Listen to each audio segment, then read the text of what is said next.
At 9:37 p.m., Raven and Watkins make simultaneous 911 calls from inside the house. Raven telling the dispatcher she just wants her clothes. Does he have any weapons at all? Yeah, I'm sure he has weapons. Does he have any weapons on him? Right now, and I'm nervous, and I just want to leave here.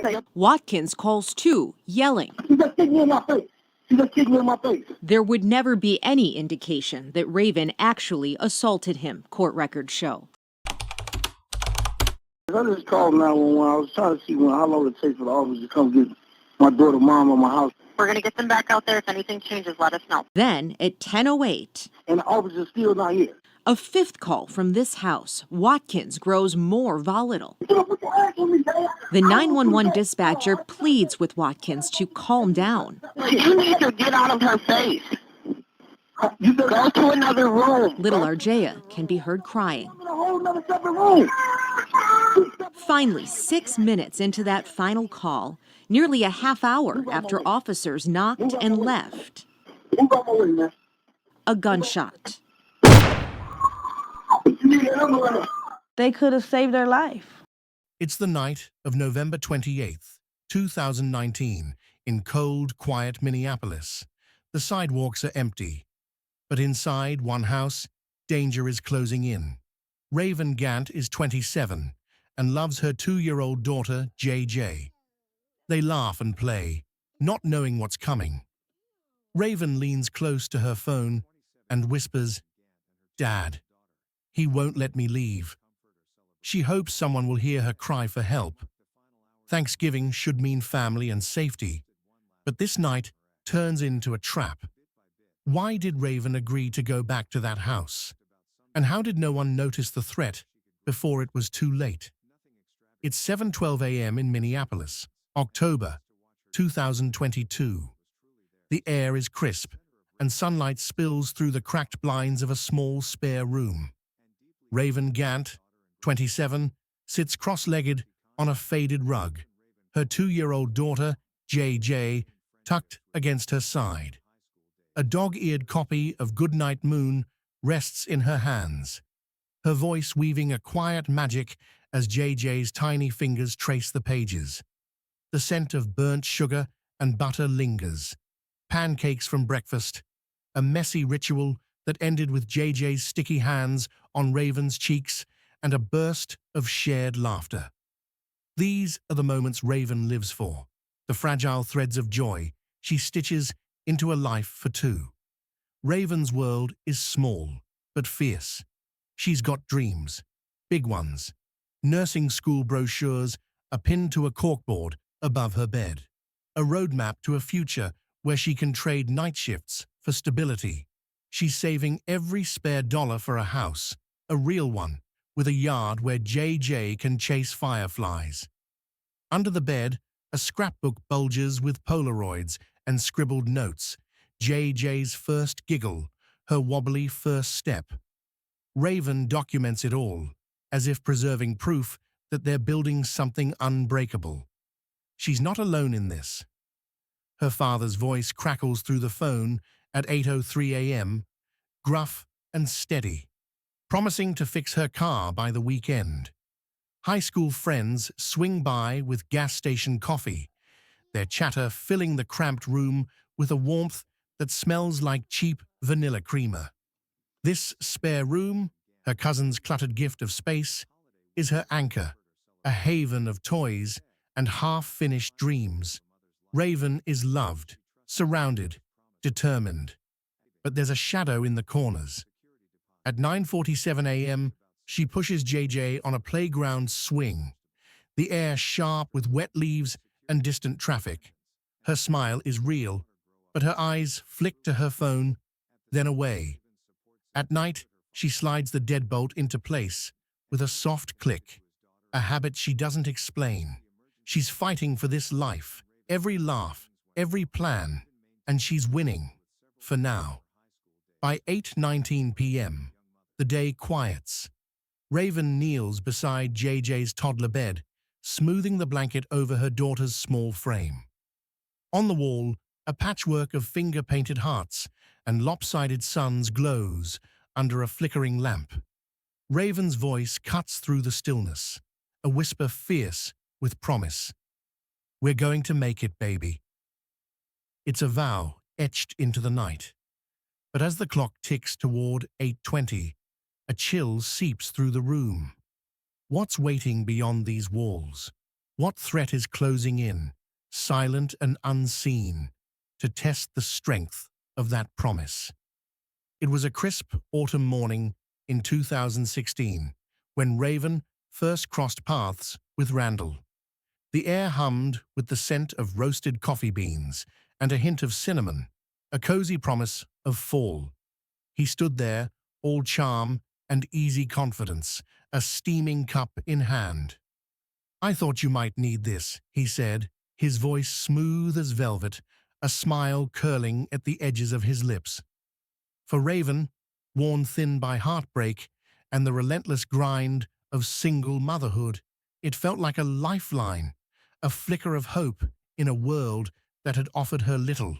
But hope can be a fragile thing.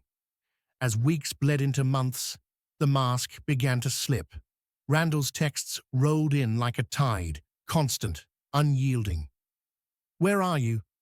Who's with you? Why didn't you answer?" Each ping tightened the noose around Raven's life. Her phone, once a lifeline of her own, became his tool, its screen a blurred mirror reflecting his watchful eye. She'd catch herself making excuses. He's just protective. He cares. But the truth crept in with the bruises, faint at first, like whispers on her skin, tucked beneath long sleeves, then louder, more insistent, a silent alarm she couldn't unhear. And yet Randall's darkness wasn't new. Rewind to 1995, a small town in Illinois, where the air was thick with a different kind of tension. Newspaper clippings flutter across the screen, yellowed edges, framing a headline that cuts like a blade. "Local man convicted in fatal shooting."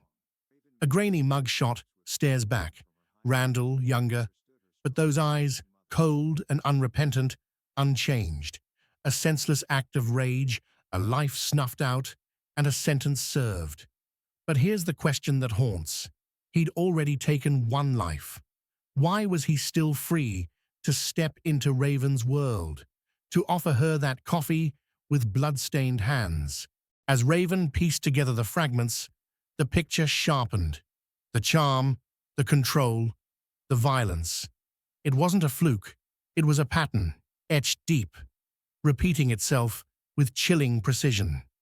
Now, with her daughter's tiny hand clutching hers, the stakes towered higher than ever.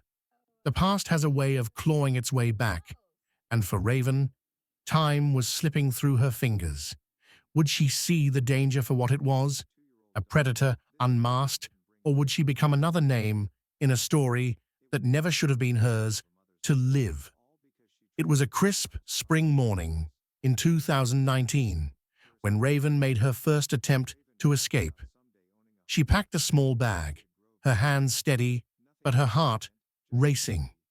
The scent of blooming flowers filled the air as she drove to her cousin's house, a flicker of hope warming her chest. But by 2:15 p.m., her phone began to buzz incessantly, Randall's name flashing like a warning. His voice, smooth and persuasive, seeped through the speaker. "Just talk to me. We can fix this." Each word tightened the invisible chain. By sunset, Raven was back in his grasp, the bag abandoned by the door, her hope extinguished. Summer brought a bolder move.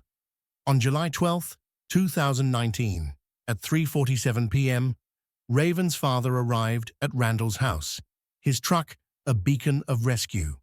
He was a sturdy man, his presence a shield. But as he loaded boxes into the truck, Randall appeared, eyes blazing with fury.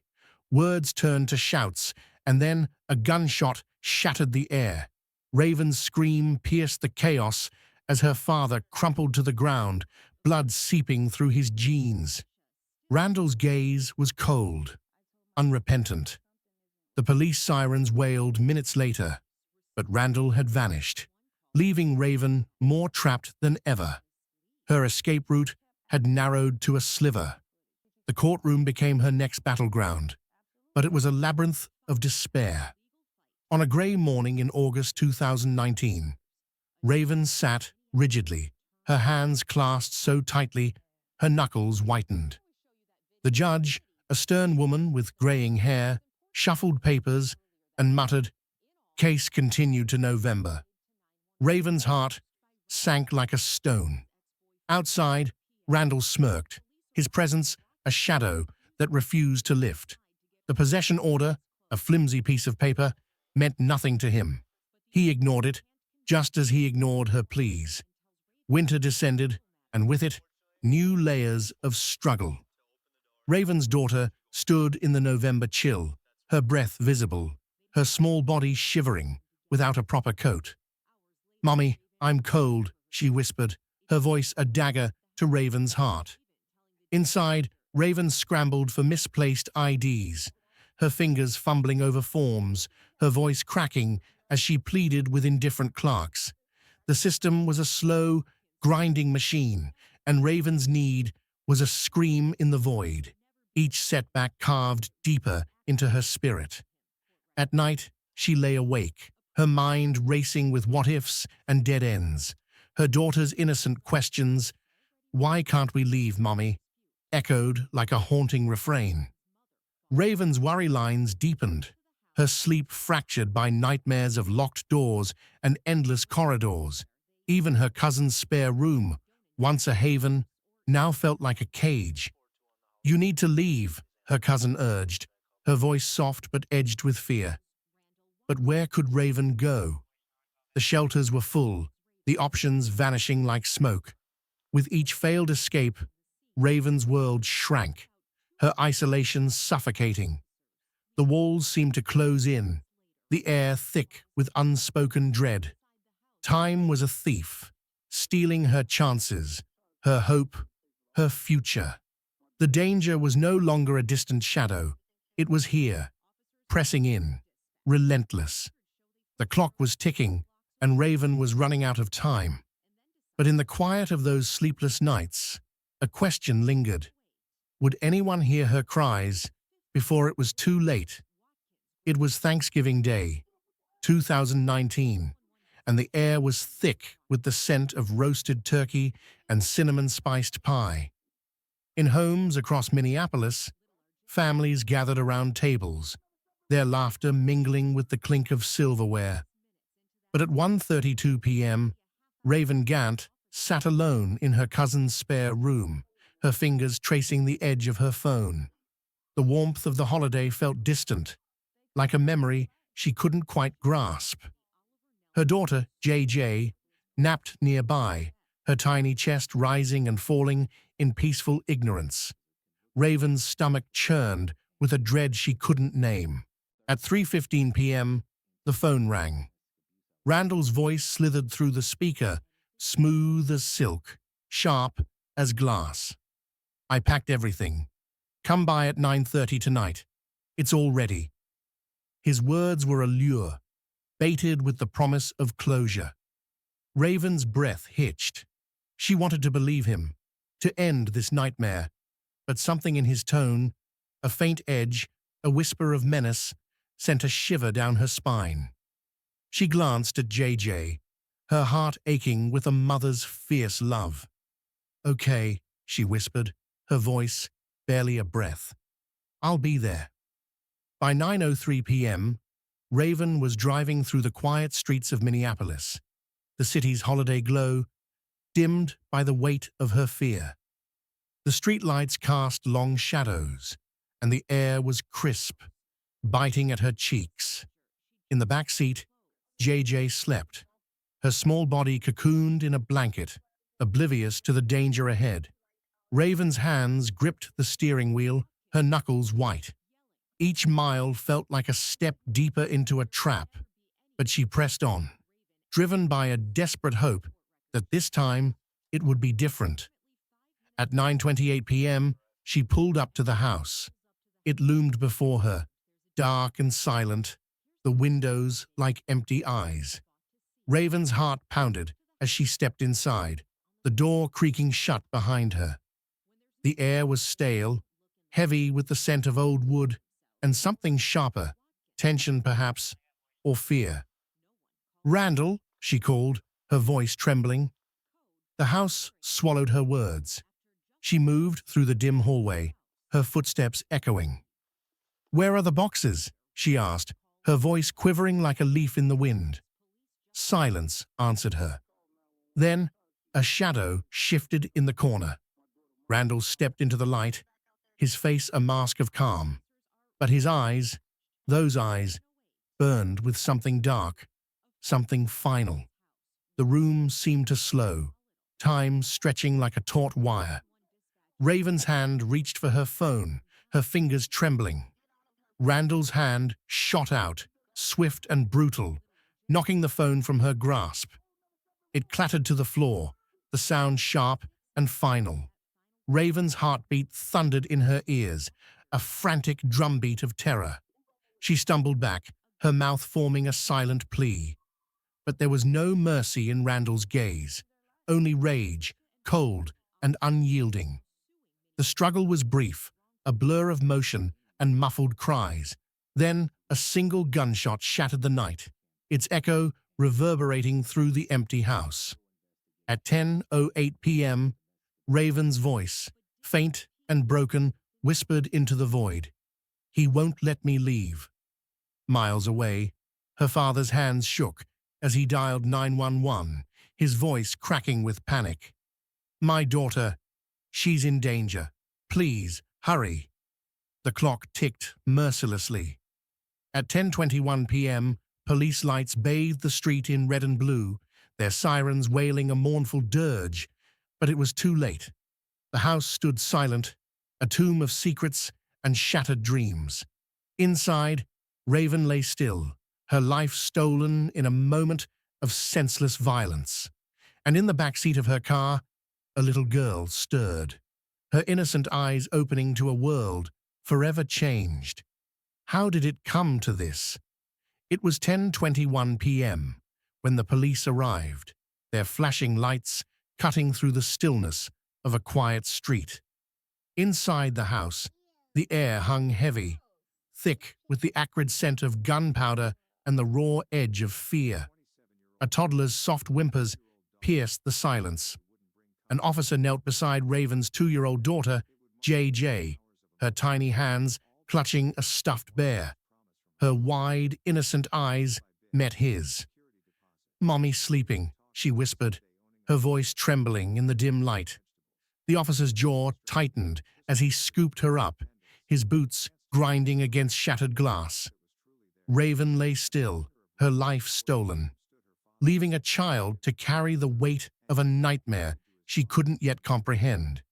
The investigation ignited like a slow-burning fuse. By 11:47 p.m., forensic teams swarmed the scene, their flashlights slicing through the dark. Ballistics locked in the truth. The bullet matched Randall's gun, a cold, irrefutable link to his rage. Phone records unraveled a sinister thread. Late-night texts, manipulative pleas, a calculated lure pulling Raven back to her fate. At 1:03 a.m., detectives hunched over glowing screens, piecing together a digital trail of control and deceit. The evidence wasn't just damning. It screamed of warning signs ignored. A predator, hiding in plain sight. The courtroom crackled with tension. On a bleak November morning in 2020, Raven's family sat in rigid silence, their grief a living thing, pressing against the polished wood benches. The prosecution's voice cut sharp, laying out the case, ballistics, phone logs, a timeline of betrayal. Randall's defense scrambled, a flimsy house of cards against a tidal wave of truth. At 2:15 p.m., the jury filed in, their faces etched with resolve. The judge's gavel slammed down. 40 years. A ripple of relief swept the room, but it was laced with bitterness. Justice had a price. Raven's daughter would grow up with only echoes of her mother's voice. Healing was a battlefield of its own. 6 months later, Raven's father stood at an awareness event, his broad shoulders squared against a sea of faces. "We fight for her memory," he said, his voice steady, though tears carved tracks down his weathered cheeks. "For all the others who can't." Purpose burned in his words, a shield against the pain. Nearby, JJ giggled with other kids, her laughter a fragile light in the shadow of loss.